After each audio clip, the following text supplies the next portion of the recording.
Hello and welcome to another edition of the Bourbon Rookie, where today I am both the Bourbon Rookie and the Cigar Rookie, where I am bringing you the Double Dip edition of my channel. And today's Double Dip is a Cohiba, but it's the Weller edition. So it's a Weller cigar. It's Weller by Cohiba. And it's a 6x50 with an Ecuadorian Sumatra wrapper, U.S. Connecticut broadleaf binder, and the filler is DR, Nicaraguan, and Honduras blend. So it says here in the description, and this is off Fox cigar website, Weller by Cohiba is a limited edition, and it is 6x50 Toro. It's developed in partnership with Weller Bourbon, and basically that the Connecticut broadleaf binder is aged in authentic Weller bourbon barrels transported from the Buffalo Trace Distillery. So I figured Double Dip edition, it's got to be a good pairing with the Weller Special Reserve. So without any further ado, we're going to pair these. We're gonna head outside. We're gonna cut the cigar. We're gonna light it, and we will be back and see how these cigars pair together. Oh, by the way, it came in this pretty cool tube, which I'm gonna reuse because, you know, if you don't want to smoke a whole cigar, you can actually reuse the tube. Put it in the tube, let it go out, or wherever you want to put it out, and just save it for later. Alright, so we're outside, and truth be told, it's a day later. It's a beautiful thing about video. You can do a quick little segment, edit, put something together. Now, I know nobody wants to see my shirt off, and I'm sorry about that, but it's a nice hot day, and we're doing the second part of this video with the Weller by Cohiba cigar. Now, if you can see right there at the foot, the construction on this is questionable, especially for a $25 cigar that I got online. Can you guys see that bump? And then I know I didn't light the foot properly. I gotta correct it. But look at this. You see it's unraveling where the wrapper is put together, glued together with the pectin or whatever they use. I don't care for that. I don't think that's, in my opinion, good overall construction for a $25 cigar. The aromas coming off of it were a nice, sweet, grassy note.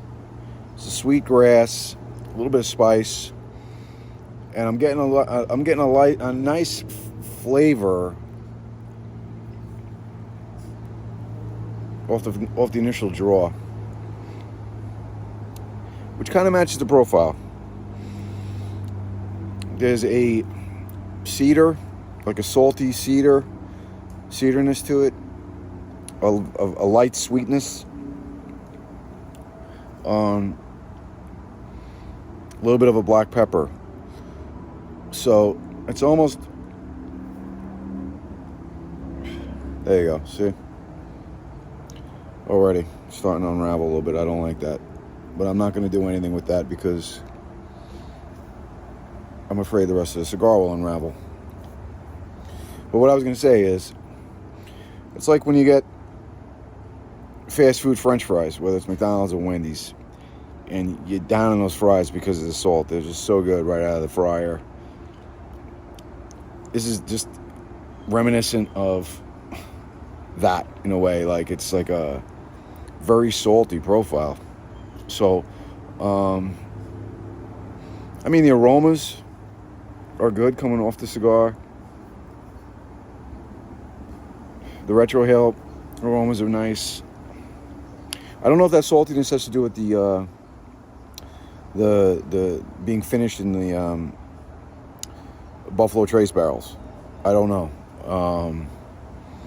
So that might be a salty / oaky note that you're getting, but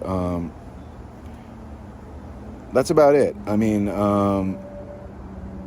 cool concept cigar. It's a gimmicky cigar. If you're into, I don't know who contacted who. I'd love to know. I mean, it's like if I own a cigar shop, especially around here, where you can't have alcohol technically in the cigar shop. There's a ton of codes in New York. Is it kind of like where you have boxes in the cigar shop, you charge membership fee, and you kind of dance around in the gray areas of having you let your members bring in their own bottles and store them in their own boxes with a membership fee. There's a gray area to that, and if you're the cigar shop in our area that can't really, just relies on your walk-in selling cigars, because if somebody walks in and buys 5 cigars and spends $100, you're doing better with that than if I'm sitting in a chair for 2 hours smoking 1 cigar, if you get my logic. Whereas the other way around, if you have like a whiskey bar or a regular bar, and in 2 hours you're going to make 3 times the amount of money on somebody sitting in a chair, for 2 hours, or maybe even 2.5, 3 times the amount. So my waxing on about that is there's a logic behind either a whiskey company approaching a cigar manufacturer, especially a big one, and saying, hey, do you want to partner up? We'd like to have a cigar with our name on it, and we're going to supply you with these used barrels for whatever, for nothing. Or is it the other way around, where the cigar company goes, hey, I like your bourbon, or I like your mash bill, I like whatever, or that they just buy randomly whatever barrels. But I would almost imagine, because it's got the Weller name, along with with Cohiba, that it was kind of like the other way around, where Weller said, hey, look. But I don't know that. We don't know that. But anyway, that's kind of what I think about with these cigars. They're a little bit gimmicky. I'm not really a Cohiba guy to begin with. I know maybe I'm a little bit snooty. I like what I like to smoke, which isn't really good if you like to do reviews, but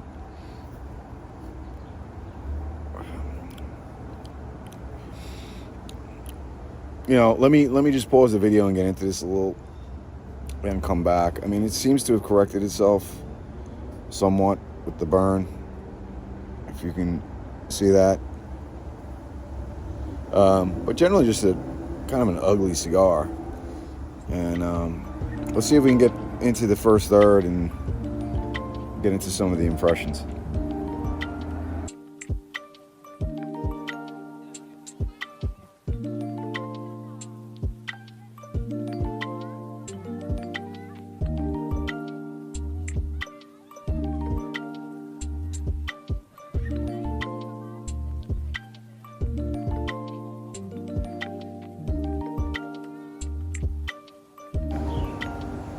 I'm halfway through, and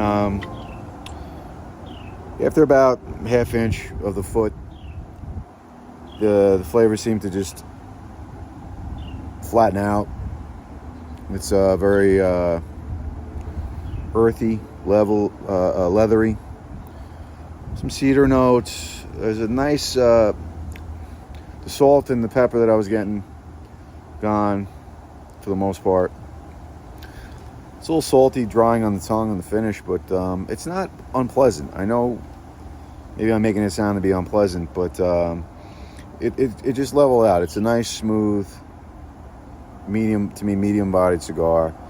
You get a little hint of the barrels. I don't know how long the leaf was aged. I don't remember seeing that, but at this point, because it's kind of leveled out, we're going to pair it with the Weller Special Reserve and see how it goes together.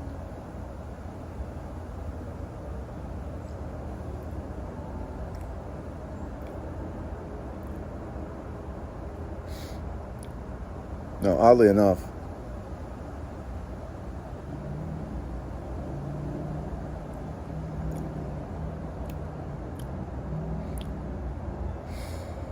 I'm not getting much off the glass. I mean, I'm getting like a nice... I'm tasting the barley off of this. I don't know if the cigar has kind of influenced my palate a little bit or changed the palate on the tip of the tongue. Anybody that knows, you guys know that this is a 90 proofer. It's basically a wheater. It's rumored to be 16% wheat, 14% barley, and the rest corn, 70%. And I'm kind of really getting that barley note.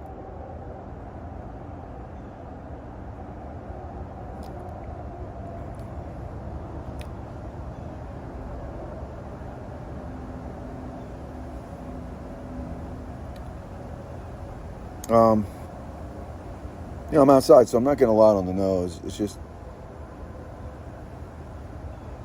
maybe a little bit of toffee,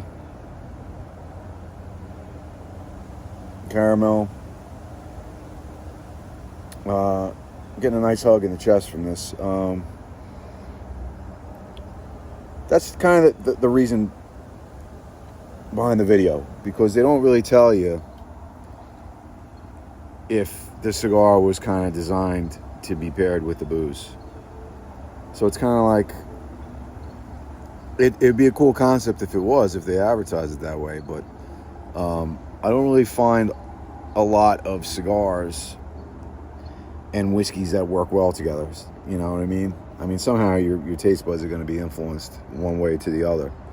I find a lot of cigars that I smoke tend to mute the flavors in whiskey, or bourbons or rye, whatever it is I'm drinking. Oddly enough.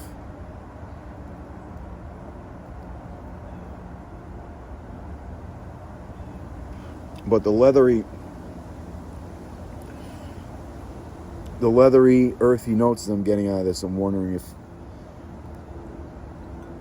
if it actually improves the cigar, finishing it with the bourbon, or if it adds to the bourbon.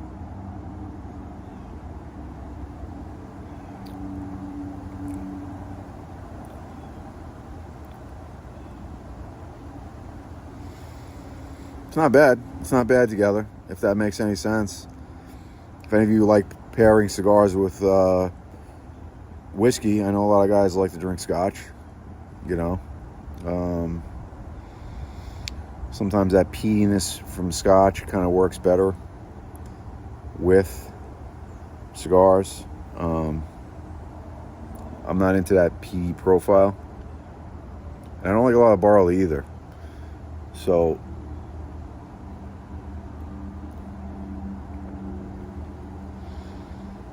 not bad overall. Not bad.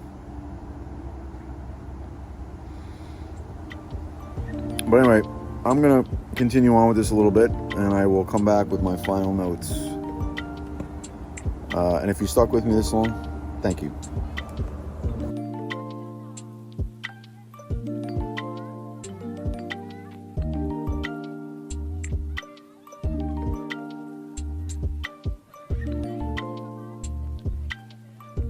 I'm in the last third of the cigar, and I gotta say, pairing the bourbon with the cigar was actually really nice. They actually seem to work very well together. The leathery, salty, earthy notes that I got out of the cigar, and there was a smoothness to it that was enjoyable. Really seemed to pair well with the Weller Special Reserve, the bourbon. So together, really nice combination. The sweetness just seemed to complement, of the bourbon seemed to complement the cigar. Actually enhanced the cigar for me. But unfortunately, at $25, I could not recommend this cigar. To me, this is typical of the line of Cohiba, where you're getting a serviceable cigar. But if it, I mean, this cigar really should be like $12, 12 to 15, and I'd probably give it a little bit of a higher grade. There was some weird construction issues with it. Had a weird hole burning down the center of this thing. It didn't seem to affect it. It's just kind of weird to me. It didn't seem spongy, but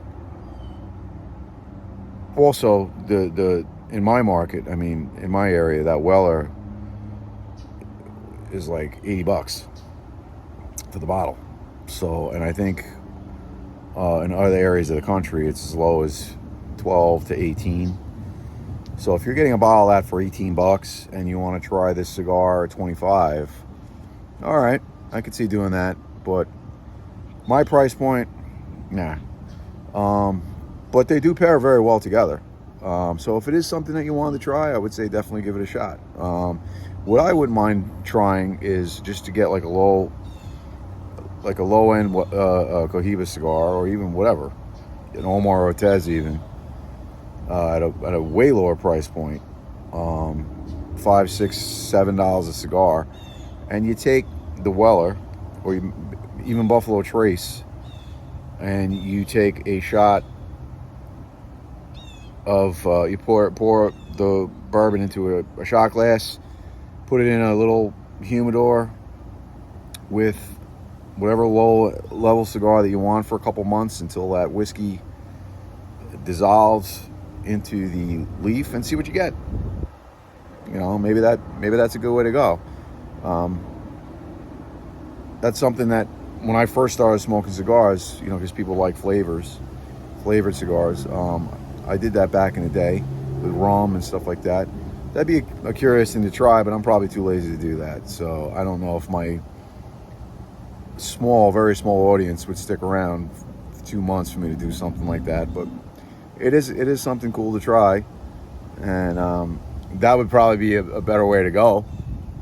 However, it was enjoyable. So I would say that if this is something that you're curious about doing, I think this double dip actually was a success in terms of these cigars the cigar pairing well with the whiskey. And sometimes I find that, like I said, one takes away from the other. And a lot of times a cigar will mute the bourbon or what I'm drinking a little bit. But this didn't seem to do that, just because of the differences in the flavor profiles. So for this double dip, that's going to do it, guys. Hopefully you liked it. Thanks for sticking around. I know it's a fairly long video, but you know, you're kind of getting 2 in 1. You know, so that's the idea, the double dip. At any rate, guys, stay frosty, and we'll see you on the next review. Take care.